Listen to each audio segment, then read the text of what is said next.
Mi nombre es Marcelo D'Agostino, yo soy asesor principal del tema de sistemas de información y Big Data o datos masivos. Soy nuevo en este grupo, aunque llevo 2 años, pero bueno, llevo 30 años en OPS y tuve la oportunidad de ocupar posiciones de director en el pasado. Fui director del Departamento de Gestión del Conocimiento y Comunicaciones y después del Departamento de Gestión de Conocimiento, Bioética e Investigación, el cual vieron la presentación previamente de Sandy y que estaba David como relator.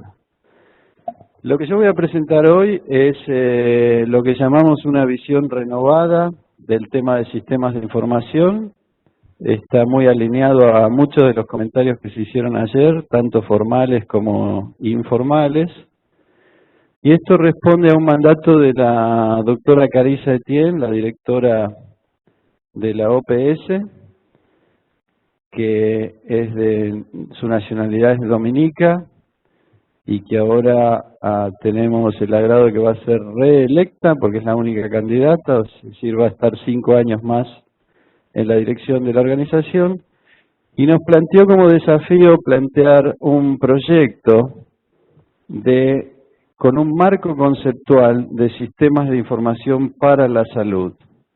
Y ese fue el primer cambio que introdujimos del concepto del para la salud, porque estamos incorporando también a todos los sectores que producen datos que pueden ser de beneficio para la salud pública. Antes de comenzar, normalmente las presentaciones a mí no me gusta hacerlas simplemente para mostrar algo, sino que para abrir algún espacio de reflexión. No sé si tengo que apuntar a algún lado para... Ahí está. Primero, en general, con este slide la gente cree que uno enloqueció, que se equivocó de presentación, después les voy a mostrar por qué. Pero recuerden esto yo lo vi en una conferencia en Brasil, este es un filósofo contemporáneo. Él pasó toda la conferencia haciendo la pregunta, ¿sabe cuál es el secreto de la vida? Y no decía la respuesta. Y al final dijo, el secreto de la vida es que la vaca no da leche, hay que sacársela. ¿Y qué tendrá esto que ver con estadística? Ahora vamos a ver. Entonces, ¿cómo fue el proceso de construcción de todo esto? Junio del 2015 recibimos el mandato de armar un nuevo concepto y un proyecto. ¿Por qué? Porque la directora quería movilizar todo esto a partir de una visión que se hizo un análisis de situación en la región del Caribe y donde el primer acuerdo entre los ministros de salud fue que necesitaban un marco conceptual unificado y una visión común sobre sistemas de información. Entonces llamamos a un grupo de expertos. Ese grupo de expertos tiene un centro colaborador, como lo mencionó antes Sandy, es el Hospital Italiano de Buenos Aires, Argentina. Y también tenemos colegas del área de gestión de conocimiento que presentaron antes, más el Departamento de Ciencias de la Salud de la Universidad de Illinois, donde opera lo que se llama el National Center for Supercomputing Applications, y la Universidad del Estado de Santa Catarina en Brasil, donde opera un grupo que desarrolló una de las primeras plataformas de gestión de datos masivos en Brasil, que fue la plataforma Lattes, donde ellos desarrollaron toda una tecnología de información para el acceso a textos completos de currículums. A partir de eso, en noviembre del año 2016, en conjunto con el gobierno de Jamaica, representada aquí por la doctora Michelle Ruff, organizamos una reunión inicial con los ministros de salud del Caribe. Participaron 6 ministros, 6 secretarios permanentes y 5 Chief Medical Officers para analizar el proyecto y para tomar decisiones hacia el futuro. A partir de ahí hicimos ajustes al proyecto, comenzamos a trabajar en redes. Quería hacer acá un agradecimiento, una mención especial a USAID, quien ha apoyado gran parte de toda la construcción de todo esto y con quien ahora estamos avanzando en conversaciones para ver cómo avanzamos en conjunto y finalmente estamos en la fase de implementación. Entonces, ¿qué fue lo que consideramos? Esto para mí es lo más importante que quería compartir con ustedes y conversar. ¿Qué fue todo lo que consideramos para llegar a un marco conceptual? Otra vez van a decir qué se trata todo esto. Pero como la reunión era a la mañana, yo decía, ¿hay alguien de esta sala que no le gustaría tener un desayuno como este? No. Muy bien. Pero si yo les digo ahora, o prefieren este. Entonces, yo acá les muestro los dos tipos de desayuno que podría elegir. O sea, entonces el público va a estar dividido. Ahora bien, hay otros tipos de desayuno que nos pueden llegar a gustar, que nos lleven el desayuno a la cama, que nos lleven el desayuno con regalos. Y lo mismo si yo les digo, levanten la mano, ¿quién quiere el 1, el 2, el 3, el 4? Vamos a tener opiniones de las más diversas. ¿Qué tiene que ver todo esto, no? Segundo, como ahora tengo la fortuna de estar trabajando muy de cerca con los países del Caribe, y como tenemos USAID en la sala y Patricia que coordina Relaxis, que tiene plata en el proyecto, dice que nos va a llevar hoy a la tarde a esta playa. Entonces pregunto, ¿hay alguien que no quisiera ir a una playa como esta? Yo lo dudo. Pero yo les doy la opción también de esto. Y después vemos que existe esto también. Entonces, ¿por qué pongo todo esto? Porque exactamente lo mismo pasa con las publicaciones científicas. Si yo tengo tantas opciones hoy de búsqueda de información, de acceso a datos, de acceso a información, que se me complica mucho más la existencia de contenidos que la no existencia de contenidos. Cuando nosotros vemos, por ejemplo, hicimos un documento, un paper que en este momento, por increíble que parezca, media hora antes nos llegó la confirmación de la revista de que aprobaron el artículo. Hicimos una búsqueda de todo lo que hay publicado sobre ébola, zika, dengue, chikungunya, alimentos seguros, equidad y sexo seguro en PubMed, PubMed Central, Medline Plus, Cochrane Library, bases de datos técnicos científicas. Hicimos un cálculo junto con todo lo que hay en las redes sociales, lo que ayer mencionó mucho Ale. YouTube, SlideShare, etcétera. Para un profesional poder saber lo que está pasando en estos temas, solamente en el tema de ébola le tomaría 50 años sin dormir poder ver todo lo que hay publicado. Entonces la pregunta también es, ¿necesitamos seguir publicando? ¿O en realidad necesitamos tener nuevas profesiones que puedan analizar los contenidos que están existentes y empezar el concepto de reutilizar contenido sin tanto miedo a los temas de, no, yo no quiero que utilicen mi contenido? Para eso hay nuevas formas de licencias de derechos autorales y muchas otras cosas, porque esta es la realidad que existe. Y esto lo comento porque ustedes son todos profesionales que trabajan con datos y sus datos tienen que convivir con esto. Entonces, cuando nosotros pensamos que lo que publicamos inmediatamente hay alguien que lo está leyendo, estamos completamente equivocados. Estamos compitiendo contra un mundo de información absolutamente inmanejable hoy. Entonces, la pregunta, yo no tengo una respuesta, es, ¿sabemos bien a dónde están nuestros datos en todo este universo? Es decir, si yo pregunto hoy lo que se hablaba ayer, está el grupo de Salud Pública Global en LinkedIn. ¿Alguien sabe si están usando los datos que ustedes publican en ese grupo, por ejemplo? Si los están tomando como referencia para alguna política que están haciendo, para alguna toma de decisión, es prácticamente imposible hoy. Si uno no participa en las redes y en las conversaciones sociales, uno queda completamente excluido. Esto es lo que pasa hoy. Yo la semana pasada tuve un problema en un ojo y cuando fui a buscar, a pesar de saber que no debería ir a buscarlo a la web, automáticamente me fui a una urgencia porque pensé que iba a quedar ciego de un ojo en menos de una hora.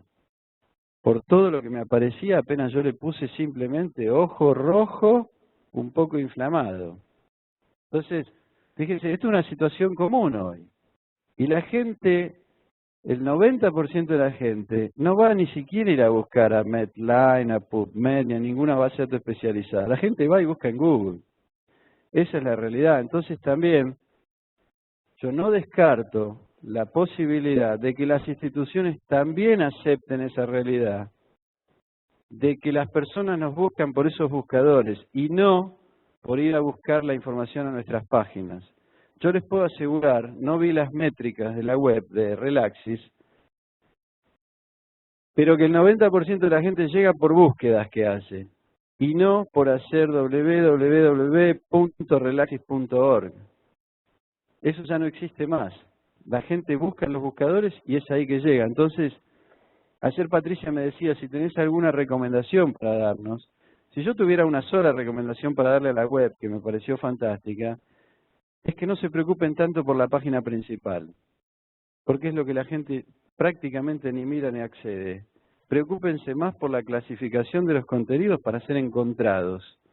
Eso es lo que nosotros estamos intentando hacer. Un poco lo que hablaba Alejandro ayer, si uno pusiera la lista de la población mundial mezclando países con redes sociales, fíjense lo que pasa. Después de la China y la India viene Facebook, esta red social de la China, después viene WhatsApp, después viene Estados Unidos, después viene Google, después viene Indonesia. Entonces, los números son impresionantes. Muchos ya deben conocer, esto es bien conocido, si Facebook fuera un país sería el hogar de 1 de cada 7 habitantes de todo el mundo. Y esto lo comento porque tampoco hay que tener miedo de llevar la institución, por más seria que fuera, adentro de este tipo de redes sociales, porque acá es donde pasan los diálogos y las conversaciones. Entonces, si yo quiero que mis datos, que mis contenidos sean leídos, tengo que estar acá. No puedo yo pensar de manera un poco narcisista de que porque yo soy la institución X, voy a montar una página web que va a ser la mejor del planeta y voy a lograr que todos abandonen Facebook y que vengan a mi página web. Eso es imposible, eso es fracasar antes de comenzar. Fíjense lo que pasa durante 20 minutos. Todo lo que va a durar mi charla van a ver 1 millón de links compartidos, 1,5 millones de eventos, 2 millones de solicitudes de amistades, casi 3 millones de fotos y casi 3 millones de mensajes que se mandaron, más todo el concepto de los tags, status, etcétera, etcétera. Esto está pasando en este momento. Inclusive cambia la lógica. El otro día hablaba con una persona que se molestó porque estaba dando una charla y veía mucha gente en el celular. Entonces yo le pregunté, ¿y por qué estás molesto? Me dice, porque no están prestando atención. Dije, ¿cómo sabés que no están tuiteando, que no están tratando de ver si lo que vos decís es verdad? Porque hoy todo el mundo trata de encontrar, parece el juego de los 7 errores. Si uno dijo 1 de cada 7 habitantes, enseguida aparece algún alumno que dice es 1 de cada 6 ahora. Entonces eso también, la gente, muchos de ustedes son profesores, hay que cambiar el esquema, la gente toma nota. Yo trabajaba antes con David, que está allá atrás, o no sé por dónde anda ahora, allá está. Y muchas veces lo veía él en el celular en reuniones y yo me irritaba, y era que él estaba tomando nota. Entonces todo esto cambia, inclusive la forma de relacionarnos con el ambiente. Esto es una herramienta de Google que nos permite ver cómo las personas hacen búsquedas. Es una herramienta gratuita. Entonces, hicimos una comparación de ébola, que supuestamente a todos los que estamos en el ámbito de salud pública pensamos que por un momento fue lo que más le preocupaba a todos los seres humanos, y lo comparamos con fútbol. El único momento que ébola superó al fútbol fue cuando hubo la noticia de que se estaba trayendo una persona con ébola al continente americano. Al día siguiente ya no le importaba más nadie más que el fútbol. Eso es lo que pasa. Entonces, ¿cómo competir contra eso? Fíjense, entonces, ¿cuántas veces se reúnen? La pregunta que yo les hago y me hago es, ¿cuántas veces los productores de datos, que al final de cuentas son los que producen la evidencia, se reúnen con la gente de comunicación e información pública para ver cómo traducir esos datos de manera que sean atractivas? No solamente para el público, sino que para los ministros o para cualquier tomador de decisión. En general, esta mecánica no pasa en las instituciones. solamente pasa cuando hay un brote de alguna enfermedad, cuando los medios de comunicación empiezan a poner presión y ahí se arman los task force o grupos de trabajo para ver qué se responde a los medios. Es decir, cuando pasa a ser más un tema de sensibilidad política que de salud pública. Ahora, esto podría evitarse si uno plantea metodologías donde la gente que gestiona y que tiene la gobernanza de los datos puede participar en los procesos de traducción de los datos en información o conocimiento. Entonces, esto también, en general, los tomadores de decisión, a quienes consultan para hacer los talking points o los puntos para hablar con la prensa, es a los comunicadores, que a su vez tienen que hacer una interpretación de los datos. Esto lo comento porque yo creo que, ayer lo comentaba Alejandro, hay que repensar también un poco las profesiones que se involucran, el poder que tiene una red como esta es justamente eso. Sí, sería interesantísimo en algún momento también tener a bordo comunicadores, personas que manejan la información pública, es decir, otra visión de cómo poder sacar provecho a los datos.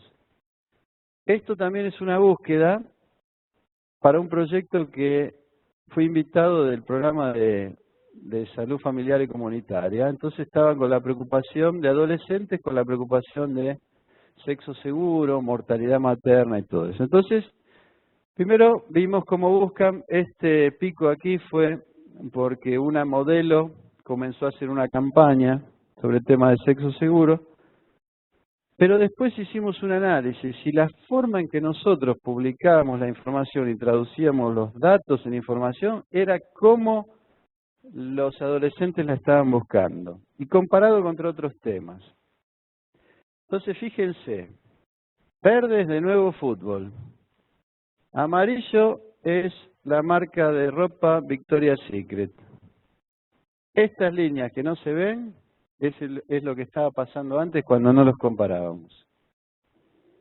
Entonces, si realmente lo que se quiere es que el público objetivo que tiene que leer esta información esté informado, hay que buscar la forma de estar acá arriba. Y nosotros tenemos que cambiar la forma de cómo nos comunicamos. Porque si seguimos siendo tan técnicos y convencidos de que hay que usar una determinada terminología, es acá donde estamos a la hora de las búsquedas. Y lo que queremos es estar acá arriba. Entonces uno dice, ¿cómo se hace? Bueno, hay que sentarse y pensar. Ayer alguien mencionaba, hay que pensar, como dicen en inglés, out of the box. Eso es lo que hay que hacer en estos temas. Sobre todo porque ustedes tienen el poder con los datos.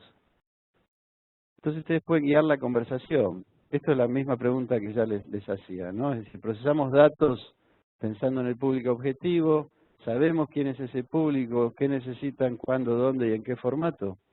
Hay situaciones, principalmente de emergencias y desastres, que tal vez lo único que necesitan es un brochure, un folleto. Y nosotros invertimos tiempo en desarrollar un website, a lo mejor una app, pero llegamos a la situación y no tienen luz, no tienen computadora, no tienen acceso a internet.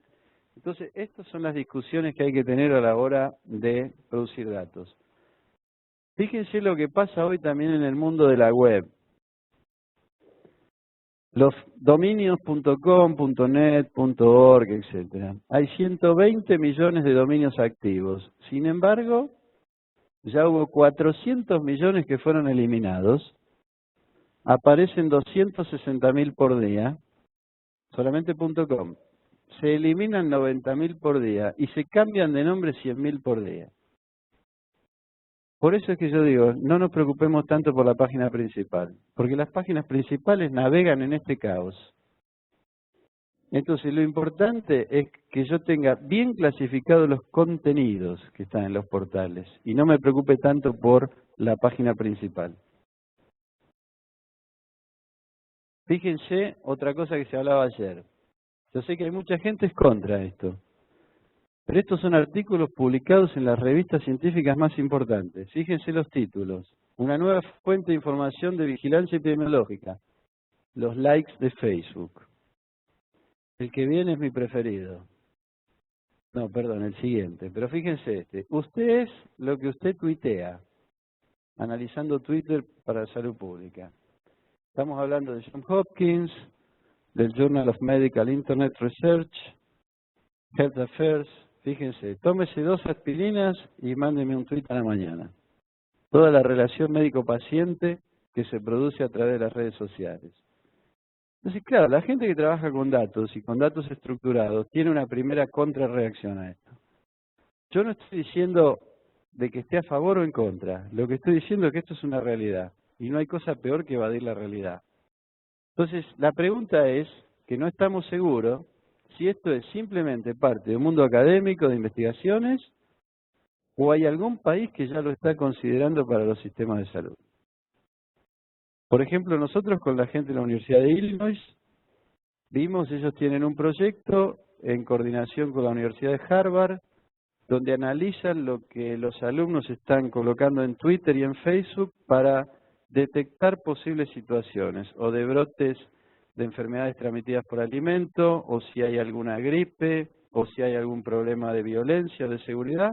Lo hacen todo mapeando lo que está puesto en Facebook o en Twitter. E inclusive desarrollaron un proyecto de depresión postparto analizando lo que un grupo de personas coloca en el Facebook. No me siento bien, o por lo que está leyendo, que le cambia el parámetro. Es decir, todo eso hoy está pasando, entonces habría que empezar a meterse. Fíjense la velocidad que tiene todo lo que pasa, ¿no? Esto lo vimos al momento de decir cómo nuestros nuevos sistemas de información van a estar en el medio de todo esto.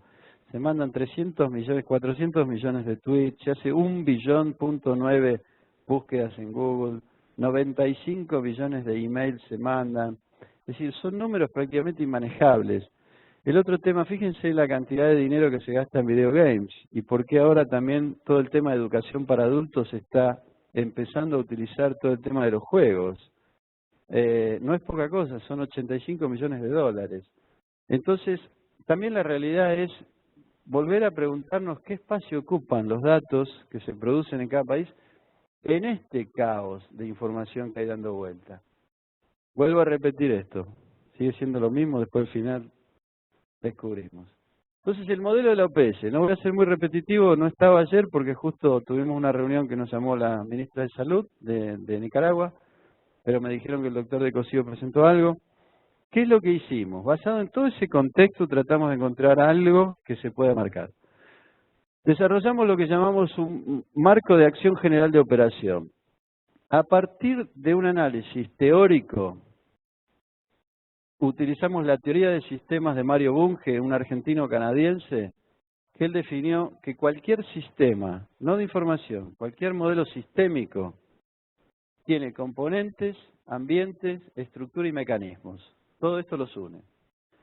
Con esa teoría identificamos cuáles eran los componentes de un sistema de información para salud, en qué ambiente se desarrollaba o debería desarrollarse, cuál era la estructura de operación y cuáles eran los mecanismos de implementación.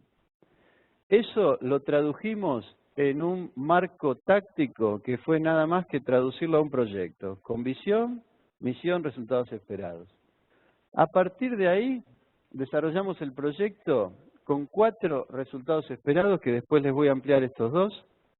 Hicimos el marco estratégico, estamos trabajando en un toolkit que describe conceptos, modelos de procesos, modelos de productos y servicios, y finalmente desarrollamos una herramienta para estandarizar la forma en que los países puedan medir cuál es el grado de madurez de sus sistemas de información. Si ustedes ven, esto está codificado por colores, cada color de esto representa un objetivo del modelo que ahora les voy a ampliar. Y finalmente, una vez que está implementado el proyecto, que se tienen herramientas de apoyo y que se hace un análisis de situación, desarrollamos lo que llamamos un marco conceptual de aprendizaje para ver las lecciones aprendidas de todo este proceso y cómo transformar esas lecciones en políticas. Entonces, en el proyecto del sistema de información, en el cual estamos trabajando y lanzamos el año pasado en la región del Caribe, tenemos el primer objetivo estratégico sobre gestión de datos y tecnologías de información, Y no los voy a leer todos, pero ustedes pueden ver acá está la identificación de las fuentes de datos, definición de productos de información, el tema de estándares para registros electrónicos de salud, gobernanza, infraestructura, etcétera. Hay otro resultado estratégico, una meta estratégica que tiene que ver con la gobernanza y la gestión, todo lo que es capacidad, los actores que participan, cuáles son las políticas, cómo están las organigramas y las estructuras, etcétera. La relación público-privado. Tenemos un tercer objetivo estratégico que tiene que ver con la gestión del conocimiento y es la incorporación del sector académico y la comunidad científica, todo lo que tiene que ver con el manejo de información en emergencias y desastres. Estamos recomendando que cada país tenga una arquitectura de información de los sistemas de salud y cómo se mapean todos los flujos de información, estrategia de gestión de conocimiento, la participación social, etcétera. Y finalmente tenemos un objetivo estratégico de innovación y medición de desempeño, en el cual nosotros definimos cuáles son todos los conceptos asociados a todo esto, cómo debería o podría hacerse ahora una nueva forma de análisis de salud, incorporando el tema de escenarios y predicciones. Hay muchos servicios, inclusive online, que si uno le carga las bases de datos, los servicios ofrecen lo que llaman Predictive Analytics o ese tipo de nuevos conceptos. Esto es fundamental, cómo conectar todo lo que hacemos en las líneas de gobierno electrónico. Todos los países, sin excepción, van a estar con una iniciativa de gobierno electrónico y, en general, están ubicados a nivel de presidencia o a nivel de la oficina del primer ministro. ¿Esto qué significa? Que tienen el poder de decisión, que están por encima de cualquier ministerio, que son los que definen los estándares tecnológicos. Entonces es mejor hacer una alianza desde el inicio y evitar de que se generen estructuras de salud adentro de las iniciativas de gobierno electrónico, que ha pasado en algunos países por falta de diálogo entre las oficinas de gobierno electrónico y el sector salud. A partir de esto fue que hicimos esta herramienta.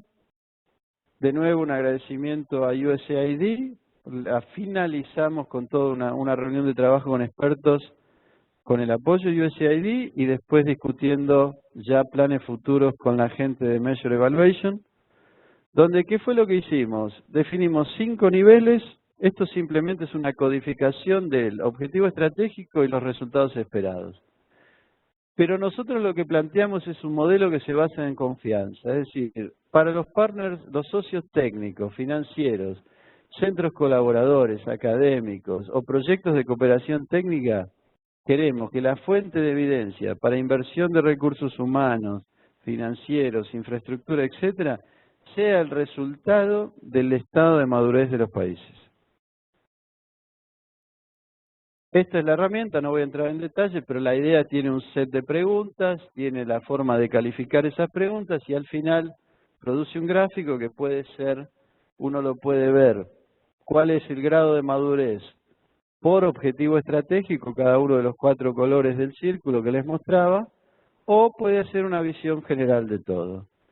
Quería hacer un agradecimiento especial también al gobierno de Virgin Islands, de Anguilla y de Jamaica. Son 3 países con los que vamos a iniciar ahora durante los próximos 30 días un piloto que después va a ser extendido a toda la región del Caribe y después a toda la región de las Américas. Estos son los partners que yo les mencionaba antes: Hospital Italiano de Buenos Aires, Universidad de Santa Catarina. No somos nosotros solos, si bien esto desde el inicio lo analizamos y lo discutimos con todos los colegas. Acá está Patricia, está Gabriela, está Antonio. Siempre que uno nombra se queda con miedo de no nombrar a alguien, pero después los colegas del área, estas son todas siglas de OPS, ¿no? El área de sistemas y servicios, el área de gestión de conocimiento. Esta es la oficina que se llama Subregional Program Coordination for the Caribbean, y esta es una oficina que se llama Eastern Caribbean Countries. Entre esas 5 entidades es que estamos avanzando juntos para tener un modelo más sólido. Entonces, ¿cuáles son los próximos pasos? Próximos pasos es terminar el piloto, implementar todo esto en la región del Caribe, que ya estamos avanzando, principalmente ustedes después van a ver con el gobierno de Jamaica, que le agradezco mucho también la presencia, sobre todo a Michelle, con quien trabajamos prácticamente a diario. En agosto, la directora de la organización solicitó hacer una reunión para los ministros de salud de Centroamérica, así que el motivo también de presentar esto aquí, cuando discutimos con Patricia, fue ya darles un avance de lo que está pasando para que ustedes puedan volver a ir compartiendo esta información con sus propios colegas de país, porque la idea es ahora juntar primero a todos los ministros de salud de Centroamérica, después me faltó poner acá a los de Sudamérica, y finalmente va a ser una implementación regional que esperamos para el 2018 poder presentar esto a todos los ministros de salud en Washington. Entonces, conclusiones y recomendaciones. Primero, ya lo dijeron y no es nada nuevo, pero también es para reflexionar y para que ustedes vean si tienen alguna pregunta. Primero, aceptar que existen nuevos paradigmas en la colección y diseminación de datos, que pasamos de la colección al acceso. ¿Por qué menciono esto? Porque nosotros mismos en OPS seguimos en algunos casos esperando que los países nos manden las bases de datos para después poder procesarlas. Varios países, principalmente países grandes, nos han dicho, ¿por qué yo tengo que enviar algo que está publicado en la web y ya en formatos que pueden ser procesables? Entonces todos tenemos que entender este concepto que ahora tenemos que organizarnos para acceder a la información, más que para ir a colectar. El segundo tema es los datos no estructurados, los que vienen de las redes sociales, de las noticias. Por ejemplo, noticias son una fuente de información muy importante en el Reglamento Sanitario Internacional, es decir, tienen que ser consideradas. No podemos no considerarlas. El otro tema es trabajar en red con las iniciativas de eGov, de gobierno electrónico, porque lo que decía antes, defines estándares, políticas para todos los sectores de gobierno. Entonces ahí no importa cuán importante sea el sector salud, porque van a ser ellos los que van a definir. Y en general, la prioridad de las iniciativas de gobierno electrónico tienen que ver con transparencia y rendición de cuentas, no tienen que ver con otros sectores. Entonces, cuando ellos definen los estándares, ya están definidos. Entonces, es mejor estar en la mesa de discusión que después tener que cambiar lo que ya habíamos adoptado. No sé por qué junta, debe haber algún problema en la conversión, pero es importante definir políticas nacionales de datos abiertos y sistemas de información. Y yo los motivo a todo el mundo a que vea la política nacional de sistemas de información para la salud que hizo el gobierno de Virgin Islands. Nosotros fuimos con la idea de asesorarlos en ese proyecto y realmente aprendimos.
Sí. Ok, quedan solamente 5 minutos. El otro tema, bueno, está Tricia, la representante de BBI aquí. Cualquier cosa ella puede después compartirles un poco toda esa experiencia, pero tenemos la política, que es realmente un documento fantástico para ver. La importancia de trabajar e incorporar otros sectores para el sector salud, fundamental en este concepto de sistema de información para la salud y no de sistema de información en salud. Y finalmente, acompañar todo lo que es gobernanza de datos con estrategias de gestión de conocimiento y también de gestión del cambio, eso es fundamental. Para cerrar, hago la pregunta de nuevo, ¿cuál es el secreto de la vida? No, yo la tengo que hacer lo que aprendí esto de hacer la Axis. Ahí está, díganme si no es maravilloso. Le cambiamos al filósofo la definición. Los datos no producen información, sino que hay que traducirlos en productos de información y conocimiento para mejorar la toma de decisiones. Finalmente, para mí siempre lo más importante es que cada uno pueda pensar, bueno, ¿cuál es el rol de cada uno de nosotros en todo esto? Muchas gracias.